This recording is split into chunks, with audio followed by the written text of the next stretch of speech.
Hi, I'm Sam Alkin. I and Tristan Sandvoss are the founders of Norway, a refreshing, low alcoholic Nordic seltzer that's naturally packed with electrolytes and vitamins. Norway is a better for you alternative to beer, and it's better for the planet.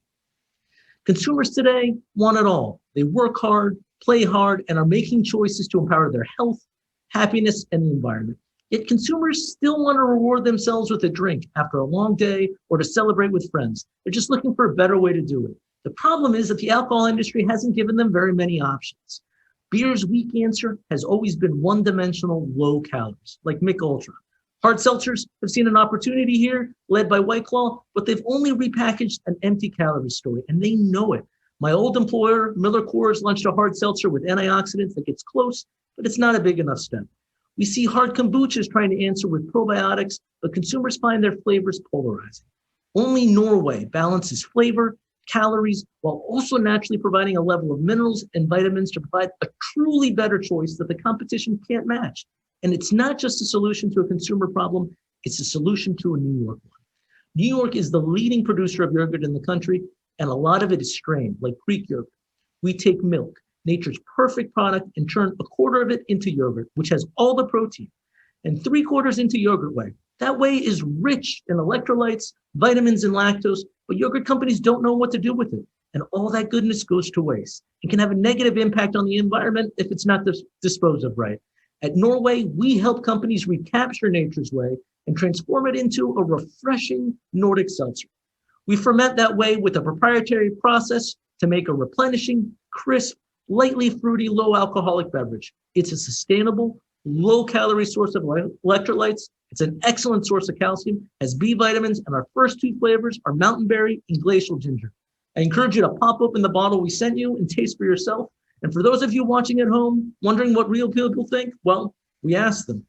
When I started my research back in 2017 with the support of a New York State research grant, I tested my very first prototypes with university consumers.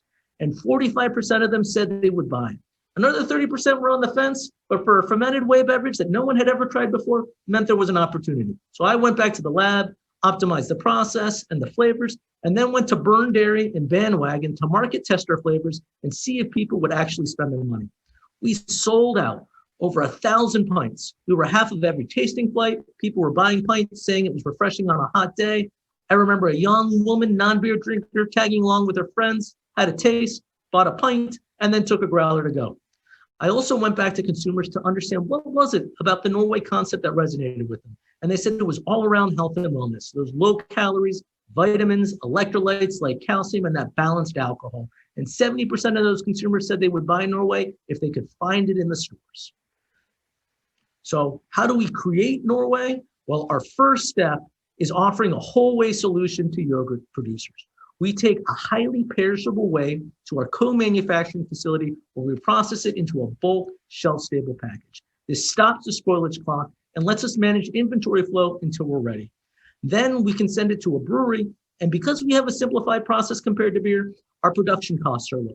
We can then distribute our Nordic seltzer to retailers, and we already have partners excited to support us throughout the supply chain. Now, starting off, not all the whey is going to make it into Norway, and we don't want to waste it. And that's where we're also working with partners to develop the New York whey ecosystem, all focused here in the Grow New York region. To begin with, we can send excess whey to the farms that feed into Old Chatham, right? So to responsibly feed those cows. We also then have partners looking to work with us and manage that excess whey, like Capro X, a 2019 Grow New York winner, and New Age Renewable Energies, who can convert that excess whey into biofuel and industrial ethanol. Lastly, we know other beverage startups like Superfrau that are having a tough time sourcing perishable whey, and we can help support their start and others with our shelf-stable whey. So our model is to take a yogurt byproduct and upcycle it into a better-for-you alcoholic beverage at half the ingredient cost of a normal beer. We're also upcycling existing capital in New York, which reduces our startup costs and help those sustain those businesses who we co-manufacture with. We bring a naturally healthy and sustainable proposition to the hard seltzer category and create a hub for a new whey industry that couldn't grow anywhere but here in New York. Now, I'm excited about Norway, and we want to get our consumers excited about Norway. So the way we're going to start is by participating in events and social media campaigns with fitness enthusiasts who already understand how whey protein is the gold standard choice to build their health. And they'll understand that Norway, with its electrolytes, vitamins, and low calories, is the best way to celebrate with friends and support their workouts afterward. At the same time, we're going to be ramping up retail by building upon my co-founder Tristan's cheese accounts. Many cheese retailers carry alcohol to pair with their cheeses, and many grocery stores showcase select beers next to their cheeses, which will allow us to stand out from the crowd. Cheese lovers understand where whey comes from and would love to pick up a can of Norway to pair with their favorite curds. We already have establishments like the famous Murray's Cheese Shop in New York City and Burn Dairy excited to carry our products, and this will allow us to ladder to retailers like Kroger's, the owner of Murray's, Wegmans, and Whole Foods. Our final target is the Finger Lake tourists with our farm brewery tap room, who will love the refreshing taste and benefits of Norway and will go home to share their discovery with their friends, seeding our national demand. So how does Norway fit into the alcohol market? Well, the U.S. craft beer market is worth $29.3 billion. Okay, and hard seltzers with their low calorie, light flavor have exploded into the market over the last 3 years and are already a quarter of the size of the U.S. craft beer market in volume and are expected to grow to almost the size of the craft beer market by 2023 and be worth nearly $8.5 billion. Now, our immediate market here in New York is only about 5% of the total craft beer market. But because Norway aligns and improves upon the growing hard seltzer trends, we feel confident that in 5 years, Norway will reach 20,000 barrels of beer, about 2% of the New York craft beer market by volume, making us roughly the size of an Ithaca beer for comparison. So how does Norway get there? Well, we are building a distribution and sales team of 6 to drive retail sales, start co-manufactured production, and upcycle the space of a closed local brewery into the new Norway tap room. This will support a total of 24 regional jobs in year 1. And by year 3, we believe we can hit $1.5 million in net profit with a cumulative $7 million economic impact for the Grow New York region. With the $250,000 award, we can solidify this path, retain more control without more outside investment. With the $500,000 award, we can accelerate this path, increasing our regional economic impact to $10 million by investing in our distribution and sales team, creating a total of 31 regional jobs and upcycling that brewery tap room into a unique consumer experience. If we were to win the $1 million, we could supercharge this plan, add a warehouse downstate to more effectively drive into the Hudson Valley and New York City markets to get Norway into accounts and the hands of consumers. This will create a foundation for a truly innovative whey market in New York and nearly double the regional jobs and economic impact for the Grow New York region. So who are we to attempt this? Well, I started my career at Miller Coors, optimizing fermentations, designing new beers, and understanding consumer preferences. In fact, one of my major projects over 15 years ago was laying the foundation for the process everyone is using to make hard seltzers today. I then led food safety for Unilever's North American ice cream business, and I co-founded the only U.S. brewery focused on South American corn beers, Chichas.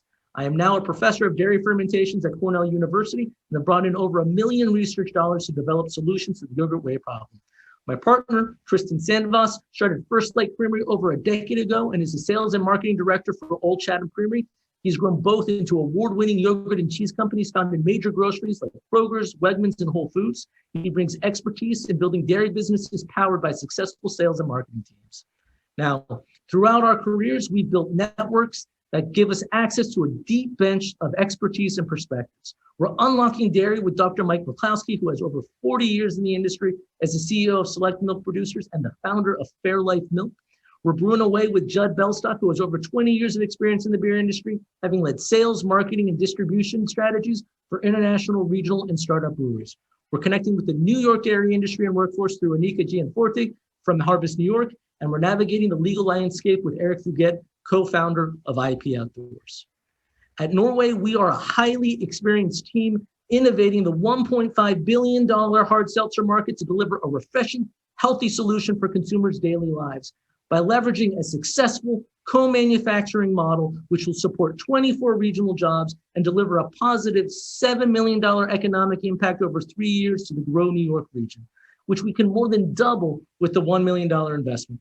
Norway is a delicious, healthy, and sustainable new way forward for the New York whey ecosystem. Let's grow that future together. Thanks. Awesome job, Norway. So Sam and Tristan, you have 10 minutes of Q&A with our 5 judges. I think, Andrew, I think you're, Pravina, I think you're up first. That's okay. Andrew and I get confused all the time. Yeah. So I have your product here. I'm going to drink it later because it may impair my judgment. So I just, I want to make sure I'm fair. It is balanced. It's So balanced. balance. That's right. That's right. So great job. A quick question. This is as you guys know, this is a big crowded market. I see the tie-in with the cheese and working with local tasting rooms and such. But what's your launch plan? Like kind of similar to what I've asked before. What's your there? How are you going to get there really quick? Because this is a crowded market, great market, but a crowded market. Thank you for the question, Pravina, and pleasure to answer it for you. So we're going to leverage some things that are unique about New York State, the New York State farm brewery regulations, as well as the farm winery regulations, to take our product to market directly using those networks of niche marketing, niche product sales that I've already built in cheese and yogurt. I have an extensive network of buyers in New York State and across the country. So we will take it to that, those targeted consumers that will be our evangelists to grow this. And leverage those networks that we already have to take this to market. And so I know you did some customer trials, and I'll let Andrew and the rest of the crew go, but I have a second question. And I heard some of the feedback. So do you think because you're in that low-cal kind of space, it's going to be hard to compete with some of the the guys that are already out there? And I think of, God, I'm going to age myself if I say who I think of. Yeah. So what we'll be able to do is that we bring more than what they bring, right? So none of them, right, bring the level of electrolytes, right, or vitamins that we have that are naturally part of this product. So we are definitely version 2.0 of this whole hard seltzer market, right? People are trying to play in the better for you space, but they haven't been able to figure out how to do it. We've got the solution here, and it's a New York solution. Great. Thanks, Pravina. I think Andrew can jump on in here with the next question. Indeed. Thank you, Brian. I appreciate that. Your marketing is phenomenal. I, as a marketing person, I went through there, watched the videos. I love them, but I thought maybe it's just me. So I then brought my own little focus group together and said, what do you guys think? And it turns out one of my friend's wife is from Scandinavia, and she recognized this immediately. So a lot of questions around the taste and the flavor. And since I'm not in upstate New York right now, I can't go to one of the tap rooms and fill my growler full of this and then circulate amongst my friends. But what happens if someone like Elon Musk is spotted holding a bottle of Norway and drinking it, and all of a sudden everyone across the country wants it? Talk to me about your scalability. What would happen if overwhelming demand came in all at once? What would you do? Right. So this is the beautiful part about our process is that it fits seamlessly into a current brewery's process. It's simpler than their current processing, right? And also with wineries, right? So we can easily then use excess capacity, which there's plenty of right now in the brewing industry, to kind of scale up our production and bring it up, right? So we're working with a small regional co-manufacturer right now for our first roll-up, but you could then see us laddering to, say, somebody like an FX Matt in Utica, a North American breweries, or even then sliding this into a brewery at one of those larger manufacturers, say like AB InBev or Miller Coors down the line. So it would be very easy to transfer this into another system and scale it up. And Andrew, in terms of the supply of whey in New York State, New York is the #1 producer of yogurt in the country. So we have a lot of whey to work with to grow this product. You have a robust runway, it sounds like. And my second question is, for those people who might not be 21 yet, but are intrigued by the ginger flavor and some of the other things that you're talking about here, is there a non-alcoholic version so we can at least get the flavorings without the alcohol? Yeah, so actually, that's kind of, we're really building a whey fermentation platform here. Norway is our first jump into this, but there are other ways to modify our fermentation to make a non-alcoholic product that plays a little bit more in the kombucha space. That would then be able to pair nicely with those flavors and then take it to the non-alcoholic space for sure. Yeah. Good. And again, Thanks as always, accolades Andrew. on your marketing. I was really impressed with what you guys have done there and the connections that you've made. And that is all I have in terms of questions. Great. Thanks, Andrew. I think, Mary, you can jump on in next. Sure. I again, I'm kind of fascinated with this. I'm waiting to try mine until after the break here, and so it's really looking forward to it. That's my question is, having experience with bringing other products to market in my life, is that the more complicated something is from a benefit side, the more you have to explain it, that it's much more difficult, right? And so your product has all these great things. You've got the kind of the functional ingredients, and it's the whey piece of it, which has a sustainability story, and it's low alcohol and low calorie. Unlike Andrew, I did not watch the clever marketing piece. How are you going to get through this at a big scale? I can understand when you bring people into a local tap room, you can have a lot of time to talk to them and actually get that story out. What is the, kind of the longer term? How do you summarize this in a 2-second elevator pitch, basically? Well, Norway is a better for you hard seltzer, right? So if you didn't know it was made from yogurt whey, it's just an excellent tasting hard seltzer. So we feel like that is the base entry that we have there. And then all of those added benefits are things that just give us that uniqueness that separate us from the rest of the crowd. We really feel like we can tell that story very effectively. And I'll just add that also, it is a little bit of a complex story. That's why we have that targeted market, right, for fitness enthusiasts, right, who already have that knowledge baked in, and they love to tell things to their friends. So even if we don't have the opportunity in our tap room to tell the story, these initial evangelists, right, are going to be excited, understand it, and want to tell that story more thoroughly to their friends and spread it out. So those are the two pieces: a simple taste and then evangelist. Super, thank you. Great. Thanks for the questions from the judges. We actually have a moment to take a question that came to us from the audience.